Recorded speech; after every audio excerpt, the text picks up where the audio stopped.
hello to Christina. Let me pin your video. Hi, Christina. Hi, how's it going? Going very well, thank you. So you're in LA or near LA? I am, yes, I'm on the east side of Los Angeles, yes. And you're a new director. Yes, it's been an interesting journey. I've started in stills and photography and have been merging into directing and kind of leapt into the commercial side of things, but been working on personal projects and short films to continue to explore my vision as a strange and unusual, sometimes ironic director, and just trying to get that to come across more and more in all my work. So we've caught you pretty much at the end of this eligibility, haven't we? You started directing in 2016? I guess my first project was an integrated project with Boost Mobile, and I think it was around then. But it's never like an overnight thing, so it's kind of some years you lean more into a lot of filmmaking, and then there was a lot of integrated projects that have been growing in the ask of being photography and film. I think that must have been the beginning, and it's just been continuing on the journey. Fantastic. So you had, just to give us a sense of where you are going as a director, you got picked up and repped quite recently, didn't you? Tell us a little bit about that and how that happened for you. Yeah, well, in the States, I've been able to develop relationships because the boards come to the reps, and then, the production companies have reps, and I think it's shifted a little differently there. But I was looking for a company that could really speak to my stylistic side and my design-driven sensibility, and I just have such a love for animation as well.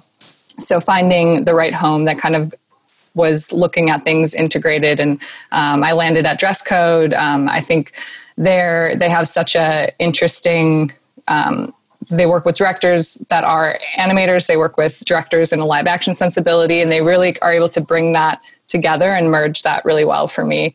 And their reps in each region, to me, just feel like they really understand where I want to go, and that was kind of a big part of the conversation of just like having great relationships with them. When boards come to them, they can kind of, they see the potential of where I could bring something to the project. Okay, so I think when you say board, do people in the UK say boards, or do we say briefs? It's a nice interchangeable sort of bit of dialogue, that. So yeah, it's just a little bit of language. So, yeah, we say boards, we say briefs, okay. Treatments, whatever the weather. Thank you. We're going to go to your video in a minute.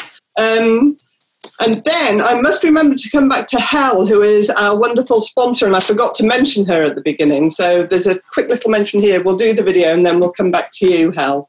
But do us an intro to your video, Christina, sure. And I'll start loading things up while you're doing it. Also, sure. Just before that, Alex is going to put a link to your video into chat, because probably everyone knows that playing video on Zoom is a nightmare. So you just probably see it do this all the time. So, open up a different window and watch Christina's video on the link that Alex is putting up. Right, off you go. Sure. Introduce. So a beginner's guide to quarantine from a born-again optimist. It's just my perspective of merging from a pessimist point of view to an optimist point of view, because I think optimism right now is pure survival in quarantine. So I hope this brings a little light to your day, a little levity, a little humor. Enjoy. Thank you. A beginner's guide to quarantine. From a born-again optimist. During challenging times, when life seems so dim, it's all about perspective. Do you see your glass half empty or half full? So I have some tips I'd like to share with you to help get you through. Tip number 1, look at the bright side, not the far sides, from a safe distance. Tip number 2, make a gratitude list, not a bucket list filled with things you wish you shoulda, coulda, woulda. Tip number 3, reduce your news intake. Don't let yourself get overwhelmed. Pick up a coloring book to deal with your existential dread. Tip number 4, learn a new skill. Keeping busy will help keep your mind at ease. Tip number 5, be flexible. The more you can be flexible and go with the flow, the better off you will be. Tip number 6, adopt a pet. Loneliness subsides when you have a new friend. Tip number 7, your spouse isn't your punching bag. Find other ways to let out your aggression. Tip number 8, practice mindfulness. Isolation during quarantine can really get to your head, but a meditation practice can help wrangle those spiraling thoughts. Tip number 9, reconnect with nature from the comfort of your own home. Tip number 10, treat yourself. You deserve it, but in a healthy way.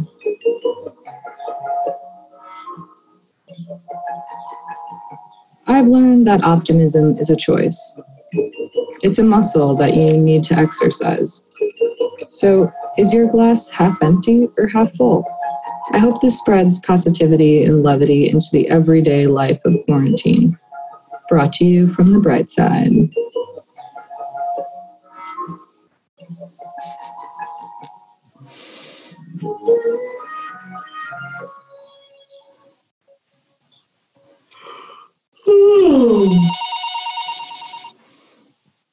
Quarantine Tip Hotline, how can I help you? Please call the Quarantine Tip Hotline at 323-577-2916 to share your tips that help get you through. Christina wants to know what you're doing to keep your head above water. So call now, 323-577-2916. That is 323-577-2916. Call now. The Quarantine Tip Hotline is waiting for you. Yay! Has anyone called you? I put it to my Google Voice, so I was hoping somebody would give me a tip. Not yet. Open to tips, people. The hotline's still live. So, Hell, I forgot to mention you before, so let's come straight to you. You're sponsoring us. Thank you very much. Good for Snapper. Tell us what you think of that video, or whether you've got a question for Christina. Well, I love the inventiveness of it, Christina. I love where it came from, and I like the ingenuity of it. And I think that's a really important thing. And what you did was you created a piece of expression, and I think that's it's really good. It shows you the power of creativity really through quarantine. Because did you find it really good making the film while you were doing it? Yeah, I mean, I think I had to be really patient with myself, checking focus and things like that. But after seeing it all come together, and then even just like enjoying, like laughing at myself at my little outtakes, it was fun. Because I love the fact you did absolutely everything, and I love that list of credits at the end. Emotional support mammal. Yeah. And I thought that was really interesting because it makes you appreciate all the things that people actually do. Completely. I think that was the biggest takeaway too, was just how much I missed collaboration. Even just getting the reviews from Shiny and wanting to go back and recut everything and re-record. Like, you need a team. You need your collaborators to, filmmaking is such a team sport. So, yeah, Mia, so do you want to jump in and say anything at that point, being a production person? Well, I mean, obviously collaboration is key, and it's great to just bounce ideas off of other people. But the fact that you went out there, you did it by yourself. You're like, do you know what? No, I can be the set designer and the gaffer and the producer and the editor, I think is exceptional. And you did such a great job. And, the thing that I love most about it was for sure your VO, because of its just deadpan sort of delivery. It really did elevate the piece. And as you said before, it's kind of like an oxymoron. It's, hilarious because it's so straight. It definitely communicated a very nice, jovial message, and it's uplifting, and we need that sort of stuff especially in this time. So yeah, good job. Thank you. Thank you, panelists. I'm going to move on to the panel now. So thanks, Christina. That was great that you entered that video. Thank you, guys. Nice to see Appreciate it. Nice meeting you all. So, Matt, let's open with you. Tell us who you are and what you do and how what you do relates to new directors. So, hi, I'm Matt Lever. I'm Chief Creative Officer at an agency called B&B here in London. We're a sort of creative agency of about 65 people, and I work actually very closely with Sam, who runs Cylndr, who are our production company internally. So I look after all of the creative output across the agency, across all of our different clients, everyone from Samsung through to Farrenball through to Beefeater Gin, the list goes on. Would you like me to share your website? Yeah, why not? Go for it. Okay. So I look after all of the creative output. So whenever we commission a director, it would be a process that I'm involved in, often quite closely with Sam, to find the right person to film whatever the content that we're planning to make is. Excellent. So how do you tell us about the difference between working with Sam and you going to bigger name directors as well, so that we can get that sense of difference between freelancers and people who are further on in their career? Yeah, I mean, largely the process is the same, and obviously every decision we make on who we work with comes down to finding the right talent for the particular script that we're looking after. The process in and of itself is the same, but often we'll go out and find directors from one of the more prominent production companies, and they can be very experienced directors who are a long way into their career, or they can be brand new directors who that production company are repping and backing as a new piece of talent that they want to launch. And we work with a breadth of both of those. Okay, great. So, Sam, let's go straight onto you, because that makes sense. And I'll just take us back onto the Cylndr part of the B&B side. And tell us about what you do, and tell us how it all fits into Cheil as well. Okay, so Cylndr exists as the integrated production arm of both B&B, Cheil UK, and we operate across the Cheil network as well. Now, Cheil is a network and it owns B&B in the UK, it owns other agencies around the world as well. But the unique thing we've done at B&B is we have integrated production. So whether a job goes out or whether it stays in, it comes through my team, and we assign either an agency producer or a production company producer to work on the job. And so Matt and I work very, very closely trying to identify what talent is needed for which job. So if it's a brand launch campaign, £1 million launch campaign, and we need a bit of A-list talent who can deliver something that we don't have access to, then we work with an external production company. But these days, even though we do that, we are constantly looking for ways to keep elements of that work within the production facility we have at Cylndr. So we have edit, we have grade, we have sound, everything we have in-house, and we work with some of the leading talent within London, whether that's a colorist or an editor. So Matt and I's conversation is always very, very fluid about what is the best thing for the job and how can we best manage that. And so as part of that, my job and my team's job is to constantly feed new talent into Matt, so he has no option but to make the job in-house. And so it's my job to convince him that that's what we should be doing, but at the same time then to work very closely with him when we don't. So this is all part of a general movement that's happening all over the world, which is part budget related and part to do with easier access to more talent. Question of making stuff in-house because you can do lower budget stuff that way, and working with freelancers. Yeah, I mean, it's all about the output, and it has to be about the creative and about the output and about the quality of the output, and we will not compromise on that output. So if we can't do it ourselves, we won't, and it's as simple as that. So the talent pools that are out there at the moment, I mean, I worked with Alex 3 years ago. and we bemoaned our lot at the amount of talent that was out there. So when you put a brief out to an agent or an independent kind of like director's rep, then you'd get the same people back time after time after time.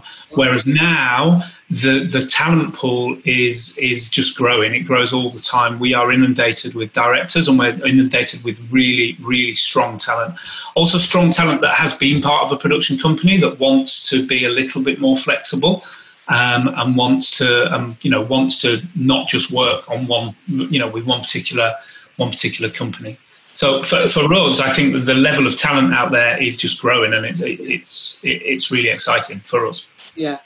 So thank you, Sam. So Will, let's come to you. Explain Globe, because Globe isn't so. You're a kind of new thing, really, aren't you? Or relatively new. Yeah, Globe's not particularly new. I'm fairly new to Globe. I'm 18 months in there, but essentially Globe is the brand partnerships and commercial and production arm of Universal, so of Universal Music. So we facilitate sync and licensing, so getting tracks into TV ads, into TV programs, into films. And then brand partnerships, so partnering up our artists with exciting, cool brands, everything from fashion to cars to wherever. And then a production arm, which obviously creates a lot of the content, a lot of the branded content, but also does music videos, live filming, documentaries, original formats, even podcasts for the Universal family of artists. So it's a kind of multifaceted team within Universal. Yeah. So, you relate to new directors, or new directors relate to you because presumably, like Sam, you're always looking for freelancers to work with. Yeah, totally. So Globe Productions is a tiny unit within Globe. It's 5 people. And we don't have any permanent directors or editors in-house. So whereas in previous iterations in my career, I've worked at Warner Music and EMI, and we've had in-house directors, we've had in-house editors, which is a great resource to have. But actually at Universal, or at least specifically Globe, not having internal directors and editors is fantastic, because it just means we can use a whole breadth of people. We can work with very established big production companies all the way down to freelancers, and independent directors and editors that we can then help facilitate and work as their production company. So we can kind of do whatever works for the campaign. And we've done massive campaigns in-house, but of course we can't do everything. So we farm stuff out and work with anyone, really. It's really flexible for us.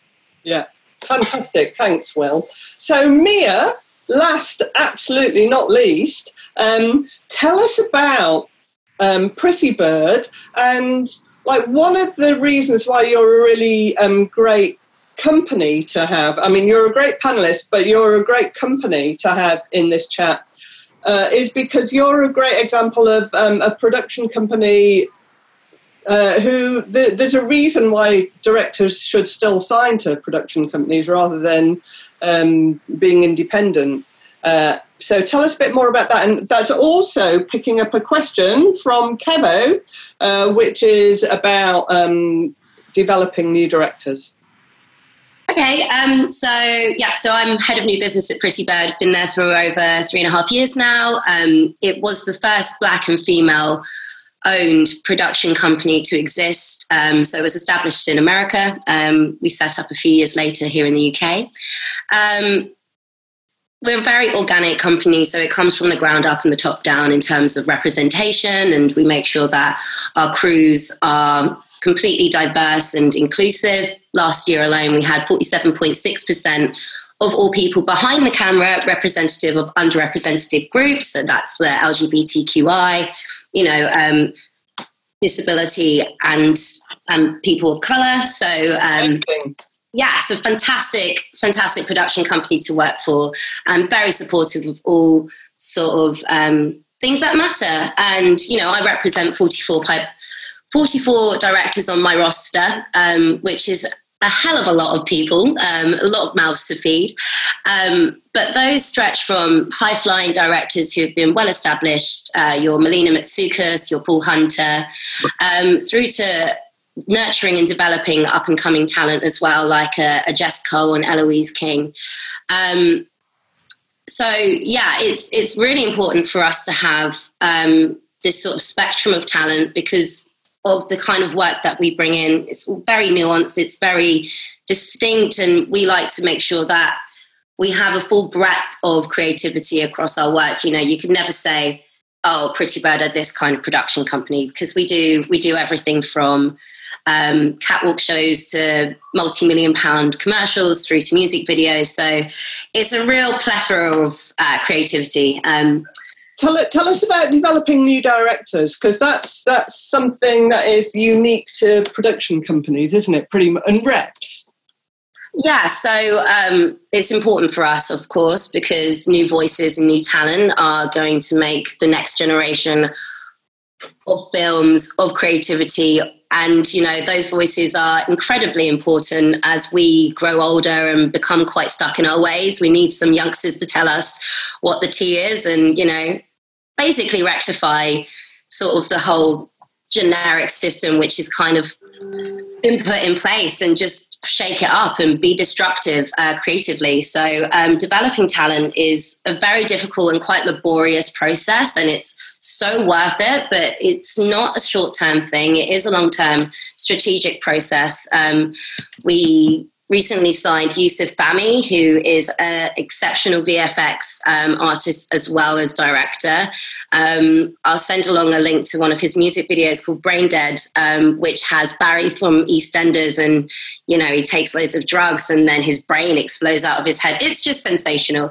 But seeing an essence of, you know, what a director can do with a low budget and then injecting them with some cash and really letting them flow with, you know, their ideas it's so incredible. And, you know, that's why I do this. You know, it's about developing and nurturing and giving opportunities to underrepresented voices, or any voice that hasn't necessarily been given a platform yet. So okay, so I'm just going to stay with you for a minute, Mia, because we've got a question in from Melissa, who I'm a director who's just graduated from Goldsmiths. I'm a little confused on how to start my career, where to apply, who to talk to, etc. What would your advice be to a new director who's trying to gain more experience in the industry? So maybe it may be too early for her to be signed with you, but maybe not. What would you say? I'm going to come to everyone else. So. Okay. So for someone that's just starting out, I think it's really important to have a body of work, whether it's rough already or not. You need to be able to show more than one piece, ideally, because people need to understand where on the spectrum you sit in terms of your skill set, your tone of voice, your approach. So I'd say keep creating stuff. If you can afford to do that with a team that you build up by yourself, that would be, you know, create your own mini network of people who are also around the same level as you. But then also being in this network of Shiny, it's a fantastic platform to get responses back from the industry and, you know, coming to events, networking, making sure that you have your ear to the ground with anything that is out there is really important, and just getting in front of people. And, you know, that's the start. And then when you feel that you're in a confident space, approach the companies that hold the same values as you, and make sure that you're only doing that if you feel it's the right place for you. Don't do blanket emails. No one listens to them. You know, that was Christina's point, wasn't it? She said she got signed recently because she looked for people that she knew she'd probably be happy with. Absolutely. Like your values and your vision has to be aligned. Don't just come with big dogs that, you know, look cool. Like, make sure that they're also in line with where you want to go with your career. Matt, can you tell us about the last time that you worked with a director you hadn't worked with before? And was that via a production company, or was that a freelancer? Tell us the story. So, funnily enough, we're in production with a director that I've not worked with before, sort of as we speak, which is a bit weird given the circumstances because I've not met them in person, and I've got a great knowledge of their spare room though, which is nice. But yeah, I'm working with a guy called David Kerr, who's repped by a production company called Hungry Man, who is a very funny comedy director. He's not a new director, but he's done a lot of work in the TV space. He shot a lot of Fresh Meat and things like that, and quite a lot of that kind of British comedy world. So yeah, we're currently in production with him, and not having worked with him before, yeah, it's an interesting process when you're working with somebody for the first time, definitely. Do you, someone's asked a question about working in the US. So do you pass on tips to your equivalent over in LA or New York? Because Cheil's all over the place, isn't it? Yeah, it's kind of, we're more the European team. We would definitely circulate work that that we'd done in our respective agencies. That would be the more international angle. But it's interesting because my understanding, and I'm sure someone from a production company will be able to correct me on this, I worked for a couple of years in the States, and it feels like the director roster system is very different there. The way that people are repped and the way that they almost have a rep and don't have a production company. It's more of a freelancey model sometimes. Is that right, Mia, or am I making that up? They generally don't have in-house reps, but they all have like conglomerates that look after multiple production companies. So it's a bit more of a free space. You're not, necessarily just directing all of your efforts to one production company. So there is a bit more fluidity in that respect, but not sure about the whole freelance director thing, if I'm completely honest. From a freelance point of view, certainly the access we get to American talent is really, really good and really strong. And American directors are very, very willing to travel to the UK to shoot, which is great for us because you get some great talent. Yeah, fantastic. And Will, does that happen much with you? Because obviously in Universal being the biggest Universal Music Group being the biggest music group in the universe, a lot of your biggest artists are American, aren't they? So so I mean, your work extend. Yeah, on the whole, it tends to be whatever country the artist is signed to, their kind of respective labels or teams will look after their content and their music videos and anything else. But yeah, I mean, we work internationally. We're just doing a big campaign for a big global beer brand at the moment, which will involve working with international talent, and we'll use all our kind of contacts around the globe to suggest new up and coming talent for that. That's definitely a kind of new director sort of job. So I asked everyone if they prep with them that an answer to that question about what's the latest project you've been working on with a new director, with someone you haven't worked with before. So what's your answer to that, Will? I mean, there's a couple of recent projects. A good example at the moment is we've done a couple of things for Sigrid. She did a partnership with Gore-Tex, and the process for that, I mean, I went out to 3 different directors, 2 of whom I'd worked with before, and one who was recommended to me by Sigrid's art director, so by the art director for the label. He had the director's a guy called Jake Evans, who works at Pavilion, which is a small production company. They had done a few little bits with Sigrid before, bits of content for her. This was a bit of a step up. It was much more of a documentary narrative. But I loved what they'd done before. I also loved what Jake, his treatment for this project. So we did the initial piece with basically a co-pro between Globe and Pavilion. And then for the second piece, which was earlier this year, literally just before lockdown, we were able to get out onto the ski slopes of Norway and shoot the stuff with him. And that was actually him coming in-house to Globe and doing it in-house. But great process with him, and someone now who I would go to without a shadow of a doubt for future stuff. And I think it's, I mean, I love working with new people. I don't do it anywhere near enough as I should.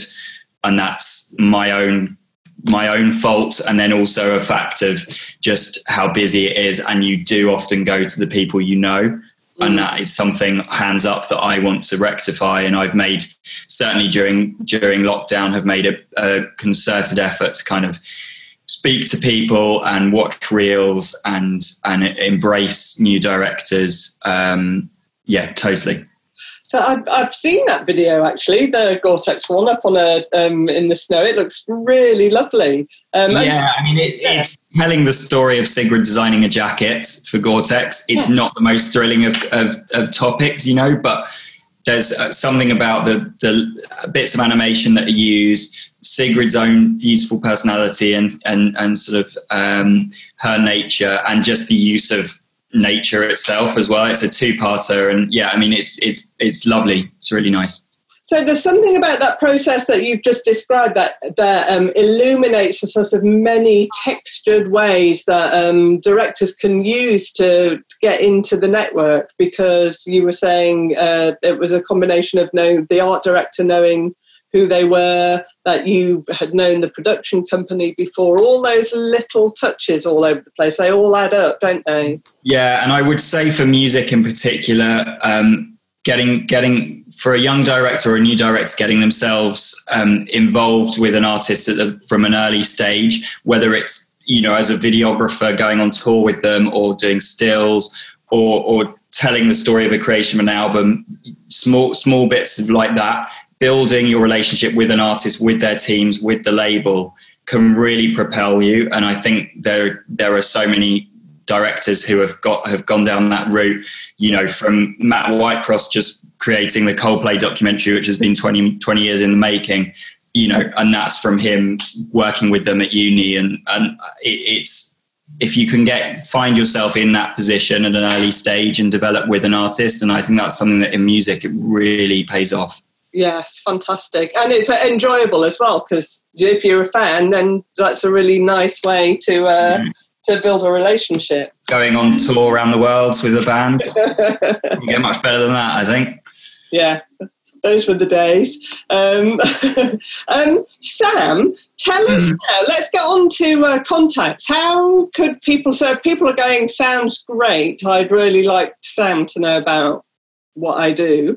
How can people get in contact with you, and how do you like people to talk to you, and how can we get your attention? We have a dedicated email, which is directors@cylndr.co.uk, where we ask everyone to send their reels in, and we have a team of producers that will collate that and look at it, and we try and give feedback where possible, which isn't always possible, but we do try. I'm going to pretend I'm a director, and I'm going to think, oh God, I've got to send my video to something called Directors Act. Nobody's going to look at it. No one cares about it. Oh, we do. Because I'm with Mia that we are only as good as the talent that we're developing, right? As an in-house production company, we don't take on that job of developing talent. However, we work very closely with the production companies. So if I've got a new Samsung job coming in and I need a director that is of a certain kind of director, then I will go and I'll talk to a production company and I'll say, look, do you have anyone that you need work for their reel? Someone that's in development with them? How can we work together? So we're not managing directors on a daily basis like the production companies are, who do such a fantastic job at what they do. Because part of my job is to work with those directors. The other part of my job is to actually be able to support the production companies doing that as well. Yeah. And we go on. Sorry. So if I'm thinking, okay, so I've lost the opportunity to have a chat with Sam, although I know Sam's my man, so I'm sending in my links into Directors App, Cylndr, blah, blah, blah. I'm going to say, hi, Sam, I saw you on this Zoom and, what you were saying sounded great, blah, blah, blah. Please look at my video. So that's going to catch your attention. But what else could somebody put in that email that's going to make you remember them? I think an introduction to them, a description of the type of work that they do and what kind of work they want to do. And, sure. And also it's not that difficult to guess what my email address is based on what the other email address is. So they can just email me direct and say that. We always try and watch new reels. In fact, we always watch new reels. Yeah. I suppose throwing in the odd thing like, I've won this award or I was shortlisted for that thing. helps get your attention as well, I would imagine. Yeah, and we often work with directors, and you know, like Will was saying, in terms of getting in there early, so coming in and doing some behind the scenes for us, and all those kind of things, and your willingness to be able to do that means, you know, I've worked with directors. In fact, we shot a Samsung campaign. It was a 3-week shoot in Lithuania, and it was actually somebody who emailed us, came in as an editor. He was a really good editor, and we put him forward as a director for this job. And he beat 3 other directors that were established directors, and that kind of thing. So getting in and proving, and you know, showing how hungry you are to want to get the work. Yeah, exactly. Mia, the questions come in about. I wonder, how do you work, if you do, with directors not from UK and EU? Is it possible to work with this kind of talent? So what if someone's in Romania and they want to work with Prettybird? Is it realistic that they can imagine working with you? I mean, absolutely. As I said, we were established in America, so, you know, 60% of that roster is American and from other places around the world. So it's never a detriment to be from a different place. You just got to also have work that you know, you see is commercially viable here in the UK. So it's not going to work if you've only got Romanian work on your reel. That's going to be really hard to translate over. So if I can see the value in having someone who has got a unique style or way of working, of course. But, you know, it's got to be, you know, it's got to be right for us as a company. But yeah, it makes no difference. You know, we have Zoom calls. We know how to communicate over phone. So it makes no difference really where you are in the world. So yeah. Lovely. How do people get in touch with you? Yeah. How do they? Oh, sorry. Yeah, get in touch. So my email is mia@prettybird.co, not .com. Too cool for that. We just got rid of that M.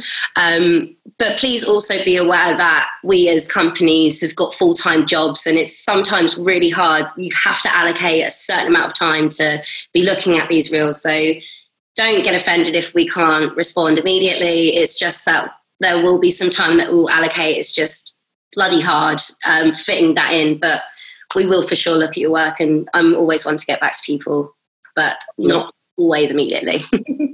But Matt, quickie for you, I'm guessing it's better for production companies to contact you. Is that sensible, or should they always get in touch with Sam?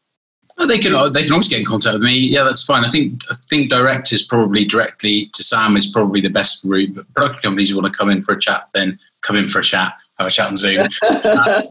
That's fine. Yeah. I think the thing I was going to say was, I think if you're a new director and you want to get the attention of an agency, and I would imagine even a production company, I think it's really important that you tailor what you show to what the needs and objectives of the industry that you're trying to break in are. So like time and again, you see an amazing 8-minute film. And as a creative director, I think that's amazing, but can they do it in 30 or 40 seconds? Is that possible? Am I going to be able to persuade my client to take a risk on several £100,000 to make something without that thing? So like, if you're making stuff, you're real, if you're shooting yourself, if you're trying to put a show reel together, if you're doing passion projects, like think about, if you want to be a commercial director, do you need to demonstrate the restrictions and work within the restrictions that a paid director would be? I think you've got much more chance of being taken credibly than just doing self-indulgent vanity, which might be beautiful and might be beautifully shot, but you've got to think at the sharp end of what is an agency going to have the confidence to commission.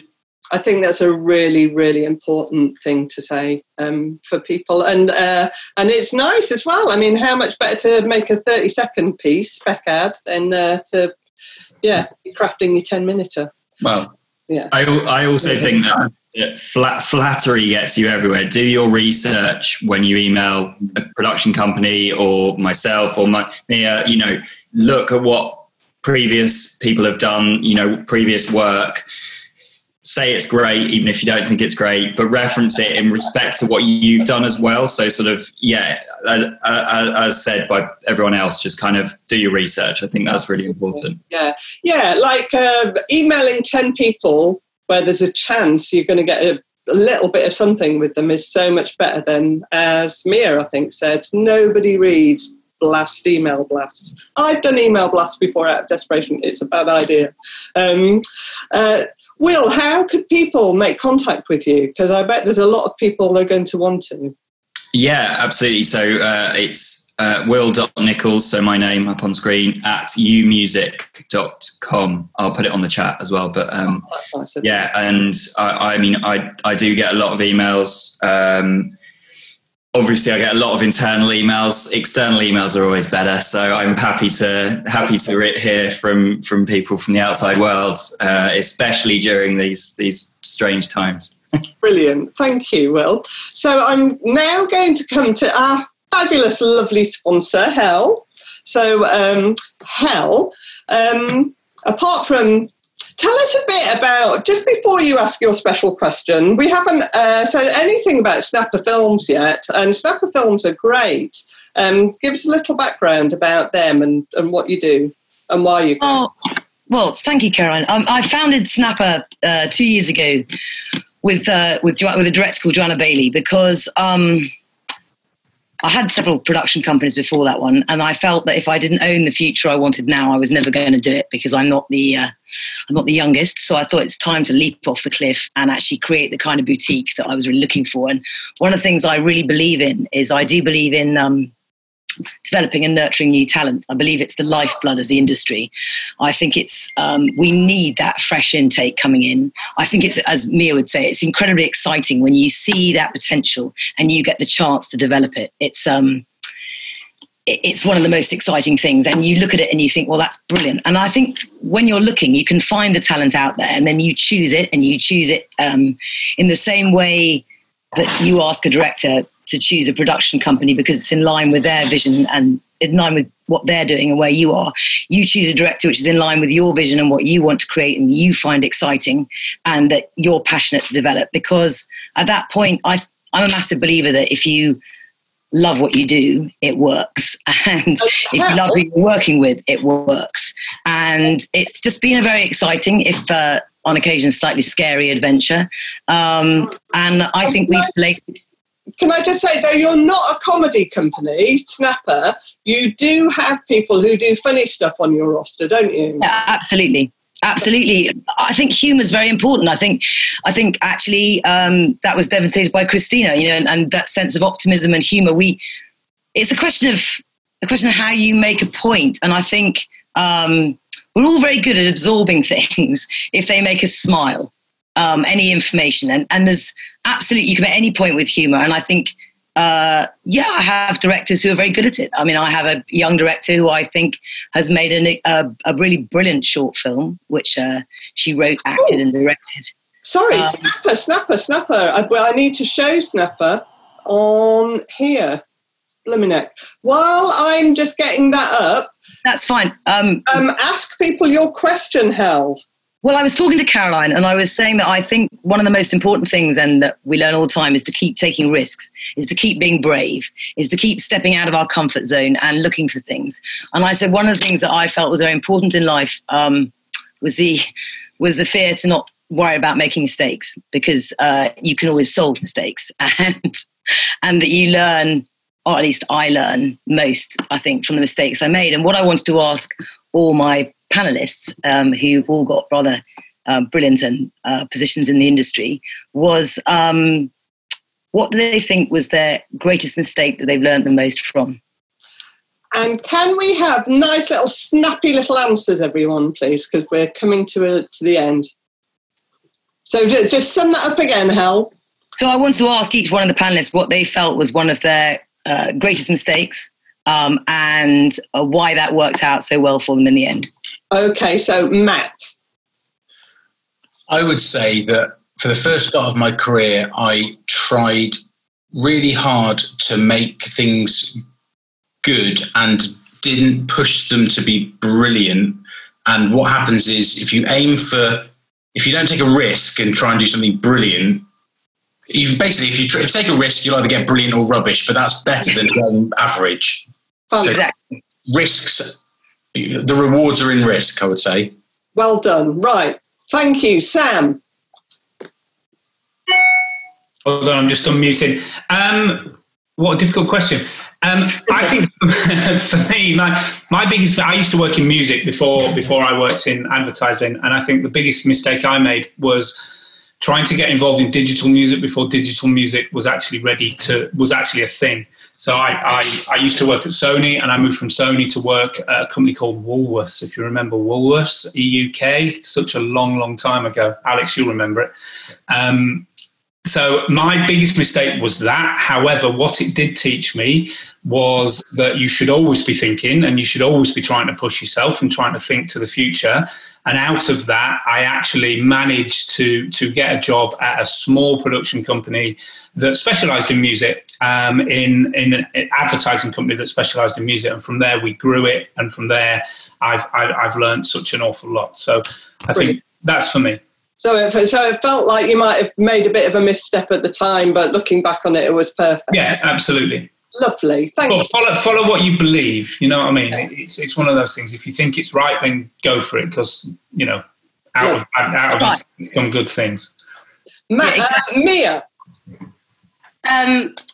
So probably one of the biggest, oh God, this is tough. Well, I was in a review. I used to work at an agency, and the chairman of the company called me a square peg in a round hole, and he said, you know, I can't see you being a CMO in 10 years' time. And I agreed with him. That was the biggest mistake I ever made. Dare I do that? And I was sat afterwards like, hold on a minute, he's just really done me dirty. So that was the biggest mistake I made. However, I quit that job. I'm now head of new business at Prettybird. Everything works out in the end. Yeah, brilliant. Will, what about you? I think there's validity in what everyone said. I think I can reflect with everyone. I think certainly I tried. I think throughout my 20s, I didn't necessarily know my own voice or know or have confidence in my own voice. And I think I tried to slot myself into certain positions that I didn't want to. And kind of, I think it's knowing your path and knowing what you're good at and what you like, and just pursuing that, like, rather than trying to go down a route that you think you should go down the route you like and you enjoy. If you enjoy doing something, it's always a pleasure. Yeah. Lovely. Thank you very much. Hell, that was a fantastic question. Thank you for your support. Lovely Snapper films. Check them out. Check out everybody that's been on this panel. You've all been fantastic. Thank you so much for giving up some time to share your advice and your knowledge. And everybody get in touch with them. If anyone's on here and you're trying to get in touch, drop us an email at Shiny. We'll help you out. Okay, thank you. Thank you. Thanks so much. Bye. Sorry, next time. I forgot to do this. Next time, there's another one in 2 weeks, and it's going to be a music video special. So, yeah, sign up for it. It's the 8th of July. And, yeah, stop share. There we are. I've lost it. Yeah. Music video special, 8th of July, 2 weeks from now. Thank you very much. Bye. Thanks. Thanks, bye. Cheers. Bye. Thanks.